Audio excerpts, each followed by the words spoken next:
Reaching up to 100 feet in length and weighing over 200 tons, the modern blue whale is the largest animal to ever exist on Earth. Yet it sustains this immense bulk on a diet of tiny krill, filtering its food in peaceful isolation. Millions of years ago, the oceans were populated by a very different class of giant. In the river systems of ancient North Africa, the 60-foot, 23-ton Spinosaurus hunted as the largest carnivorous dinosaur to ever walk the planet. Deep in the ancient swamps of Colombia, the Titanoboa grew to 42 feet long, dragging a body that weighed well over a ton. And out in the oceans, the 50-foot Mosasaurus terrorized its prey with hundreds of razor-sharp teeth, including a second hidden set anchored directly to the roof of its mouth to ensure nothing escaped its grip. These hyper-predators dominated their ecosystems completely. No other animals could hunt them. They had reached the absolute peak of the food chain.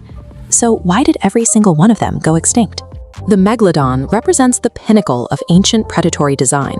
For nearly 20 million years, it patrolled the global oceans as a perfectly optimized killing machine. Its jaws spanned 9 by 11 feet wide enough to swallow 2 adult humans standing side by side. Inside those jaws were 276 serrated teeth, operating on a continuous conveyor belt system, replacing themselves every 48 hours. This is a chart comparing bite force. A human bites down with about 1,300 newtons of force. A great white shark hits 18,000 newtons.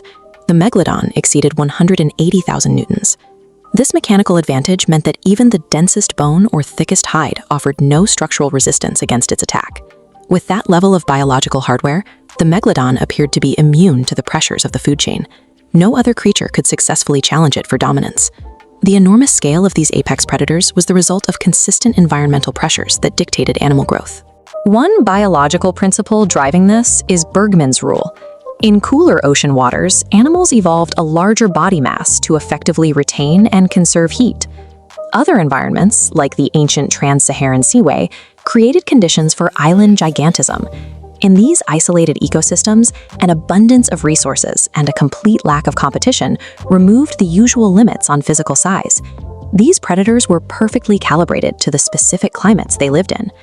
But tying physical survival to a specific climate means the creature is eventually at the mercy of the weather. Pushing biological limits to these extremes comes with an enormous physical tax. Consider an ancient whale named Parusetus. Based on fragmented fossils recovered in Peru, researchers estimate this marine mammal could have weighed up to 370 tons, making it potentially the heaviest animal to ever live. For a creature of that immense mass, simply existing in the water column creates a severe biomechanical buoyancy problem. To stay submerged without constantly fighting to swim downward, Parusetus evolved incredibly thick, ultra-dense bones. They acted as a biological anchor. But that density required a counterbalance. To prevent those heavy bones from dragging it helplessly to the ocean floor, the whales simultaneously had to generate massive amounts of lighter muscle and fat just to stay afloat. At 370 tons, basic survival tasks, like hovering in the water, stop being natural reflexes and turn into highly precarious engineering equations. Maintaining that level of physical dominance required a massive amount of fuel. This visualization shows the daily caloric math of a massive apex predator. To maintain its 60-foot, muscle-dense physique, a single adult megalodon had to consume roughly 2,500 pounds of food every single day. That is the caloric equivalent of eating 3,300 cans of tuna daily, just to stay alive. You cannot meet that quota on small fish. The energy spent catching them would exceed the calories gained. The megalodon was forced to rely almost entirely on ancient baleen whales, the only prey large enough to make the hunt mathematically viable. This meant the ocean's most terrifying predator was entirely dependent on a delicate ecological balance. It required an uninterrupted supply of one specific type of prey. The bill for that dependency came due when global climates began to shift. Ocean temperatures dropped, and the warm water habitats the megalodon relied on started to shrink. As the waters cooled, the baleen whales adapted. They migrated toward the freezing poles, where the megalodon, restricted by its need for warmer coastal waters, simply could not follow. This exposed the vulnerability of hyper-specialization. The megalodon physically required massive caloric intakes, but its immense bulk meant it lacked the agility to pivot to hunting smaller, faster prey. Meanwhile, smaller, highly adaptable competitors arrived on the scene.